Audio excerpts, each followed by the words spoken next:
Alright, I wanted to do another video on a scene that I really enjoy, just like I did in the King Kong video. That was a movie that I, you know, really like and is one of my favorites as a kid. And I just wanted to highlight one scene in that movie in particular that stood out to me. In this instance, The Empty Man wasn't a movie that I entirely enjoyed. There are a lot of scenes, though, that I found to be very effective, and like the last one, that's the main focus of this video. I wanted to give a brief summary of the movie just to put you in the frame of mind so that some of this makes sense. The Empty Man is a supernatural horror film that came out in 2020. The movie begins after a group of teenagers begin to mysteriously vanish. We follow a retired cop named James as he begins an investigation of the events that have shaken up his community. Things begin to switch up when James discovers a secretive group of occultists named the Pontifex Society, who are attempting to bring forth a dangerous cosmical entity. Before long, James realizes that his life means more than he could have ever predicted, and the fate of everything hangs in the balance.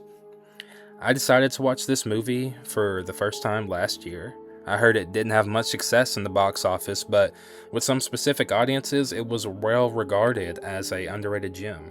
So I watched it, and that's where one of the coolest parts happens. In the prologue of this movie, we see characters, or just some random characters, hiking in the Himalayan mountains, and one of them falls through a crevice and into a cave, and when they go in to rescue him, we see this thing.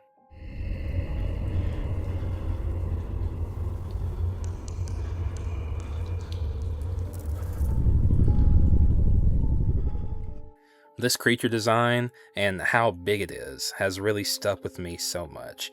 I love the concept of this otherworldly entity, and the fact that its body is just resting in a cave hidden somewhere in the Himalayan mountains is so mysterious and eerie. As much as I didn't care for the rest of this prologue, I really enjoyed the first half after it. There was a flashback scene to the kids on the bridge in the middle of the night. The atmosphere is eerie, and the director does a perfect job in setting the scene. These kids try to summon the Empty Man, and you don't see him here, but you can definitely feel him.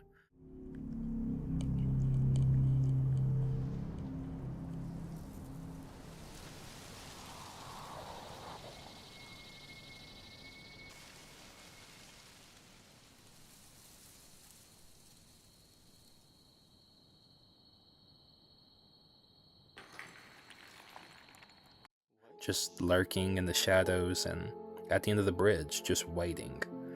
I love those two scenes a lot, and they really got me engaged in this movie. Now, we finally get to why I wanted to make this video. The scene that I still think about on a regular basis, and it's the only scene that had me yelling at the screen and on the edge of my seat. I'm going to walk you through the lead up to the scene. That way we can, get a good understanding. You see, during his investigation, our main character James connects the disappearances of the teens to this strange organization, like I said, called the Pontifex Society. After a lot of digging, James finds out about a campground where the organization takes its new recruits. It's a place called Camp Elsewhere. The place seems abandoned, and when checking out the bunks, it seems like no one's been here for a long time. He finds a tape and decides to play it. That's when he sees this.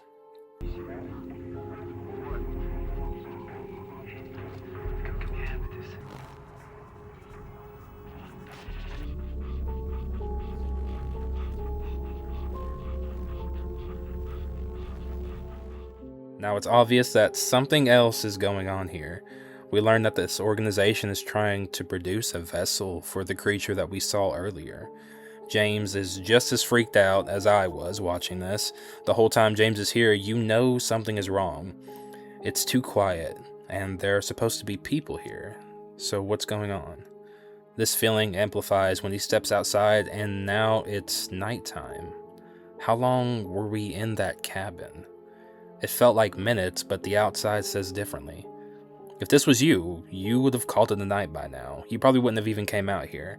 But James decides to continue.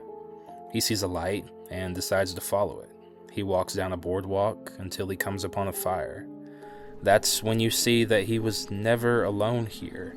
There's a hooded group of people chanting and walking around this massive fire. They come to a stop, and the chants grow louder as the fire soars in the sky. It seems this chant is having some kind of effect on James because everything becomes distorted. As James comes out of this trance, he decides it's time to leave, and he turns to go, and everything goes quiet.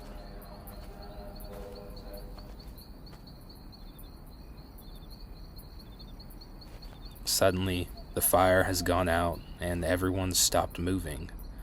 A lonely light above the crowd illuminates their silhouettes until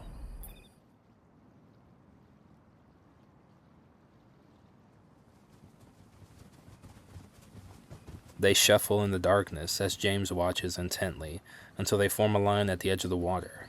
James, sensing the danger, begins to step back until a snapping twig gives him away and they all turn. That's when we get this scene.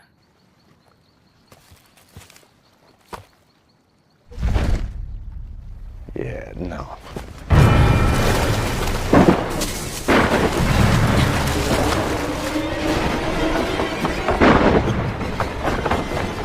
I remember yelling at the screen for James to run, and seeing how fast they were on him was so frightening. The fact that you can't see their faces makes this all more terrifying. Since he got here, we were saying to ourselves, what is he doing here? And as things got increasingly more uncomfortable, we wanted him to leave. Even to the point where we were literally yelling at James to get the hell out of here. James saying, Yeah, no. was what we were all saying during the whole time, and I love that they added that line. So that's why this scene has lived in my head as long as it has. The build-up was just palpable, and the payoff was earned in a terrifying way. I really wish I enjoyed the rest of the movie as much as the first half. I mean, the shots in this movie are really great, and the directing is good. The problems I run into this are with all the philosophical aspects of the movie. It feels hard to follow at times, and with a runtime of over 2 hours, it personally started to lose me. I was enjoying the atmosphere of this world and the mystery they were building with the kids disappearing, but I didn't think it paid off right. The premise, to me, was reminiscent of Nightmare on Elm Street and My Soul to Take, with an entity hunting down the teenagers in a small town, and I love that. But that aspect doesn't last long at all, and I think if it had stuck with that, it would have had more success. But I do see the vision the director had, and I like some of it. I just don't think it was executed well. I didn't get to watch this in theaters, and I didn't even see a trailer until years later. It went completely under the radar for a lot of people, despite being produced by 20th Century Fox. If the marketing was better, I think it would have had more potential to do better. And maybe, for me, further down the road, after some rewatches, it might become a favorite for me. It's one of those that you might enjoy the second time with the insight that you didn't have the first time. Just try watching it for yourself if you haven't, and if you decide to, I hope you enjoy it.